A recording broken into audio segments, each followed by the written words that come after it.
Hi, I'm Lorne Doerkson. I'm MLA for Cariboo-Chilcotin, and today we're talking about temporary foreign workers, and certainly happy to lend my assistance to helping that program flourish throughout our communities. We do have labor shortages straight across the board, so this is certainly a means of helping alleviate some of those challenges. Yeah, I think, during the challenges that we've seen, whether it be forest fires or those types of things, honestly, as far as I'm concerned, you're residents of our province, and therefore we need to make sure that you have the same access to all of the safety measures that exist for our residents, right? And certainly through that process of welcoming you to the province, we need to make sure that you have the ability to be safe and certainly receive lodging and all of the things that our residents would normally receive during a challenging situation like fire or flood. Well, I think there is already a competition for those jobs, right? And I think through the LMIA process, I think that employers are able to prove that, beyond a reasonable doubt, that there is no one interested in doing a particular type of work. And so we've talked about that many times, and certainly, Canadian citizens should have the first opportunity at that work. But when there isn't the ability to fill those jobs, and we are able to, bring workers from another country, then I think we need to support those workers, to come this way, and certainly we need to be able to support them, as residents of our province, even though that residence might be temporary. But the reality is, as we've talked before, this is an important role that these workers are performing in our province. And frankly, without them, there would be a lot of work not getting completed, right? And so there is a need to support these workers when they're here. Yeah, I think that it's a good question, because I think while there are frustrations, I think people are potentially not aware of the process that an employer must go through to prove that there isn't work, that there isn't workers that are willing to do that work. We've talked a little bit this morning about the nature of this work, whether it's working in a field that is undoubtedly going to be 31 or 2 degrees this afternoon, or whether it's working in very remote rural settings. There are processes in place that would actually force an employer to make sure that this is not a competition for Canadian jobs, right? And so I've always been clear about that. I think that Canadian citizens obviously should have the first shot at these positions.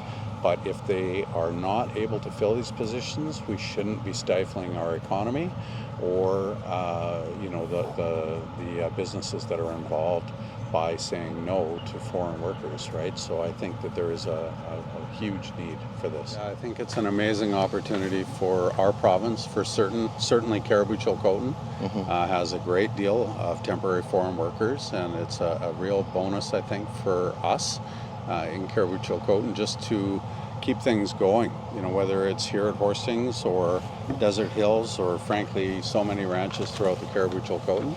It's a real benefit for our riding and certainly for the province. Yeah, well, I think it sort of connects to the first question. I mean, the reality is that some of this work just simply might not get done. I know many ranchers and farmers that have had conversation with me basically suggesting that without these temporary foreign workers coming here, they would have very significant, very serious challenges getting their products from the fields, in the fields, etc. And so it's a very important situation for us. I think we've had so much support from other countries, Mexico, Australia, with respect to forest fire fighting efforts and those types of things. So again, it's a very, very important part of the help that we need in this province.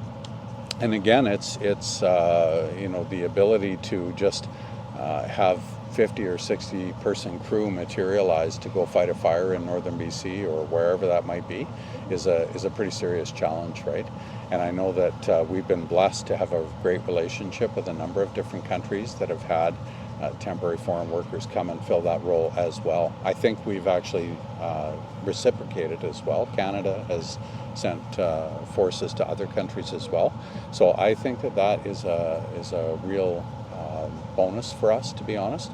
And it's potentially one of those roles that I think sometimes is overlooked. You know, it's pretty, I think, a well-known fact that we've got people working in our fields and working in our ranches and those kinds of things. But I think it's forgotten sometimes because that's a sort of a seasonal type of worker, right? But boy, it's a very important role for us.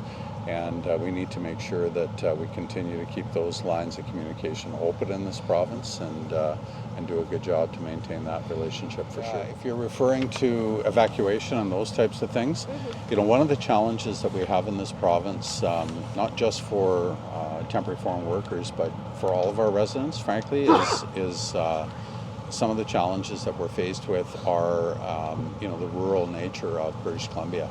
And sometimes it's difficult to get information into some of those areas. And then when you go to a rural area and realize that you might have somebody working, you know, up in the hills or, you know, off in other camps and that kind of thing, it becomes even more difficult to get information to them, right? So the reality is we need to improve our connectivity in this province, and we need to be able to improve the ability to get emergency information to all of our residents, temporary or not.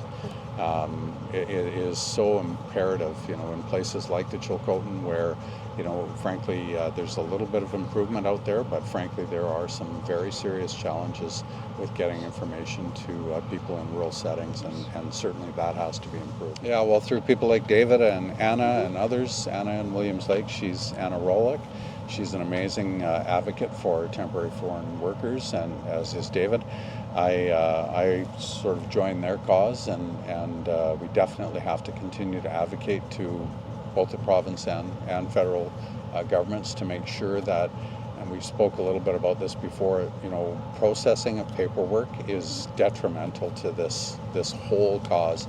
And I've seen with my own eyes and people that have been in my office that have had very serious situations with respect to expiration of paperwork and the inability to just simply process it, even over a matter of months. And when you think that most of these permits are 2 years long, and it takes, you know, 4, 5, 6 months to actually renew one, it's a serious challenge, right? And as we've pointed out throughout this interview, you know, this is an important part of our economy, and we need to be able to process the paperwork much quicker, for certain. Yeah, I advocate for everyone in my riding, of course, and that involves, you know, a pretty wide range of individuals. It also includes temporary foreign workers.